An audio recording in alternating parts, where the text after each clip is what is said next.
मेरे पास बहुत सारे पेशेंट की क्वेरीज आती हैं कि हमें बच्चों में डीवर्मिंग 1 साल में कितनी बार करनी चाहिए।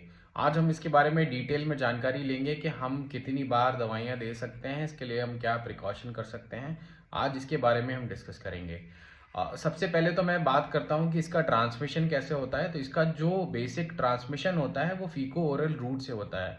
फीको ओरल रूट क्या होता है कि ज़्यादातर गांव में ये देखा जाता है कि लोग ओपन डेफिकेशन करते हैं, मतलब खुले में शौच करते हैं, जिसके कारण जो वर्म्स होते हैं वो मिट्टी में मिल जाते हैं। और जब वहाँ पे लोग मिट्टी में काम करते हैं या नंगे पैर मिट्टी में चलते हैं तो ये वर्म्स उनके शरीर में चिपक जाते हैं और वहाँ से इनको इन्फेक्शन लग जाते हैं।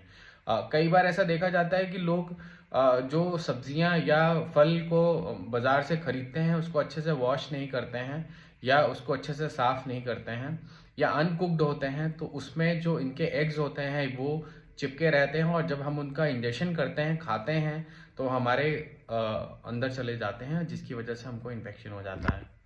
इसका तीसरा मुख्य कारण होता है कि बच्चे मिट्टी में खेलते हैं, तो जो वर्म्स मिट्टी में उनके जो एग्स होते हैं वो कई बार बच्चे मिट्टी खाते हैं तो उनके स्टमक में चले जाते हैं, जिसके कारण उनको इन्फेक्शन हो जाता है। या बच्चे के नेल्स में उनके एग्स जो हैं वो जब बच्चे मिट्टी में खेलते हैं तो उनके एग्स नेल्स में आ जाते हैं और जब वो किसी चीज़ का सेवन करते हैं तो वो उनके पेट में चले जाते हैं, जिसके कारण उनको इन्फेस्टेशन हो जाता है।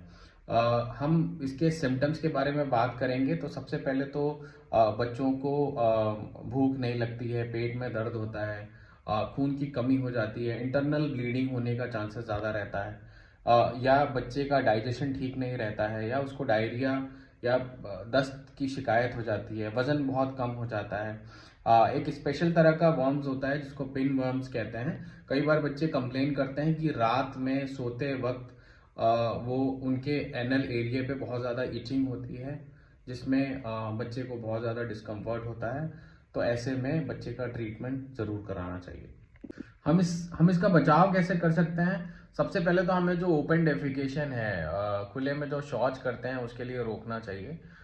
दूसरी चीज़ कि जब भी आप शौच करने जा रहे हैं तो शौच करने के बाद आपको हैंड वॉश ज़रूर करना चाहिए। थर्ड चीज़, खाना खाने के बाद या खाना खाने से पहले आपको हैंड वॉश ज़रूर करना है। हमें बेयर फुट वॉकिंग, जो हम नंगे पैर मिट्टी में चलते हैं, उस चीज़ से बचाव करना है। हमेशा चप्पल पहन के या जूते पहन के हम वॉक कर सकते हैं।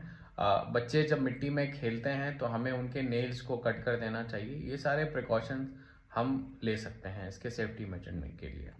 अगर हम इसके प्रिवेंटिव ट्रीटमेंट की बात करें तो इसके लिए एक सस्पेंशन आता है जिसे एल्बेंडाजोल कहते हैं। ये सस्पेंशन फॉर्म में भी आता है और टैबलेट फॉर्म में भी आता है। ये डिपेंड करता है कि हम बच्चे के वेट के अकॉर्डिंग हम इसकी सही डोजिंग देते हैं। जो सस्पेंशन फॉर्म होता है वो 5 ml में 200 mg होता है। तो जो 1 साल से लेके 2 साल तक के बच्चे होते हैं हम उसको 5 ml की डोज देते हैं, जिसमें 200 mg एल्बेंडाजोल होता है और वो सिंगल डोज देते हैं। अगर हमको उस दवा को रिपीट करना होता है तो हम अगले 6 महीने के बाद उस दवा को वापस से रिपीट करते हैं। अगर बच्चा 2 साल से लेके 18 साल तक के बीच का है तो हम उसको 400 mg की सिंगल डोज देते हैं। अगर ये दवा हमें वापस से रिपीट करनी होती है तो हम उसको 6 महीने के बाद रिपीट करते हैं। मैं आशा करता हूँ कि आप लोगों को मेरा वीडियो पसंद आएगा। अगर आपको मेरा वीडियो पसंद है तो प्लीज़ मेरे चैनल को लाइक करिए, शेयर करिए, सब्सक्राइब करिए।